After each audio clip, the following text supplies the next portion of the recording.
Hi, it's Alvin from the Mind Body Project. How's it going?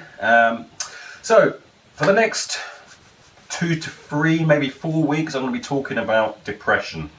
Now, what I'm going to be talking about is what would I do if I wanted to cause depression in my life? What would I do? What behaviors would I do? Now, there are many people out there that think that depression is an illness and it just happens to me and I've just caught it some mysterious way. Mind Body Project doesn't think that, and a lot of doctors do not think that at all as well. So just to be clear on that. So that's the paradigm at the moment is like, if you're ill, it just happens to you. Now, the way that I look at it is this. If you have obesity, you have to be doing something to get there. If you have heart disease, you have to be doing something to get there. If you have depression, you have to be doing something to get there. If you have anxiety, you have to be doing something to get there.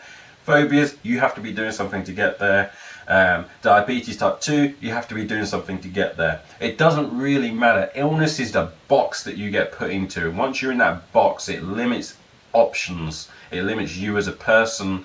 And there's no, the other thing is as well, as soon as someone says something's an illness, the drug companies can go, oh, yes, some money to be made here. Because people take antidepressants at the minute, and do they actually work? Are you not depressed? You take one, ooh, yeah, I'm all right now, that's it, disease gone away, if you're going to call it that. That doesn't happen at all. Yeah. The reason why that doesn't happen is because you can't talk your way out of a problem that you're behaving yourself into. Yeah, so you can't talk your way out of a problem that you're behaving yourself into. So you are doing it. It's something that you are doing to keep you there.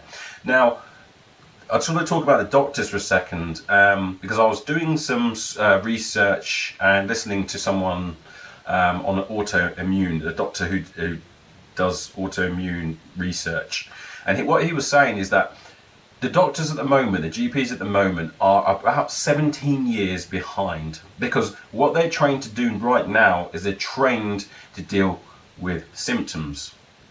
And the problem is with that, so that's paradigm shift. You go into a doctor, you've got 10 minutes, they're going to look at symptoms, they're going to make your symptoms better. Yeah? They are never, ever, or hardly ever going to look at your problem and go, right, how did you get to there in the first place? They don't do that. None of my doctors have ever done that. I don't know about yours, they may have done, and be proactive in that way, but usually doctors look at symptoms and then they want to give you something to ease the symptoms down, rather than telling you or be curious of how you got there in the first place.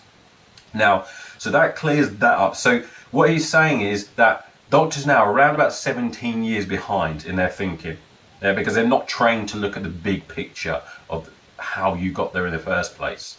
Yes, they're good at treating the symptoms, but that's short term. They think short term.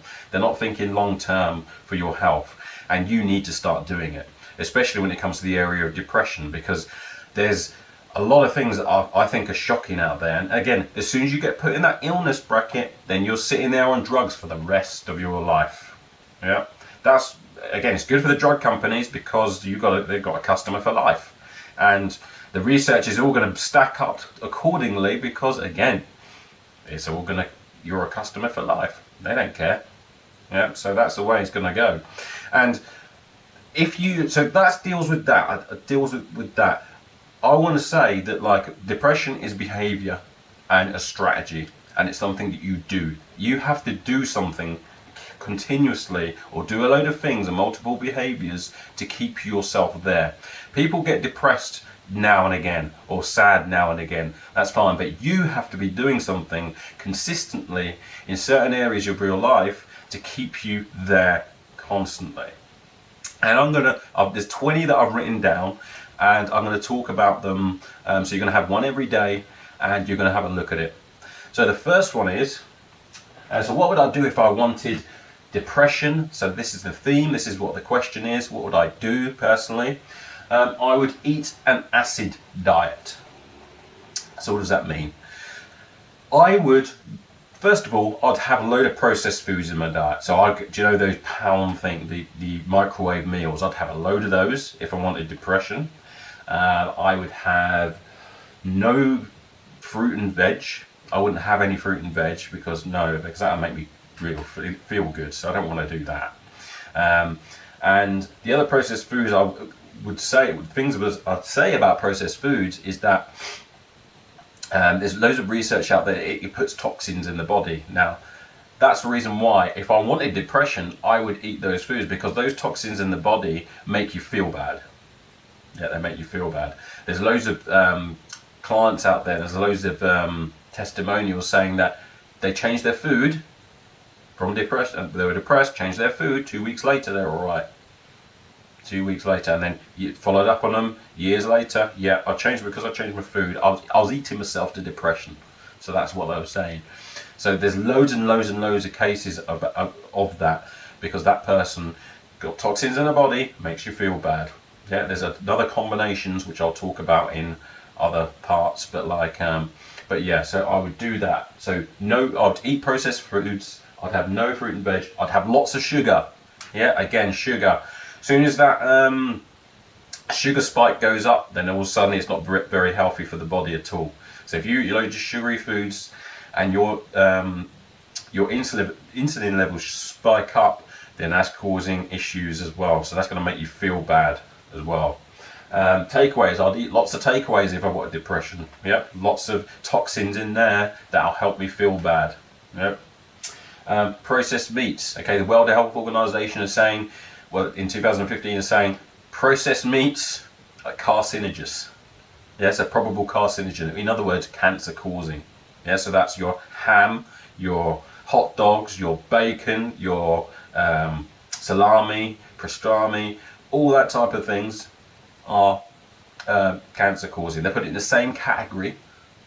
Doesn't mean it's the same, but the same category as smoking and asbestos. Yep, so go and have a look it up on the website. But that's the things that I would do. I would eat an acid diet, because then that would help me feel bad.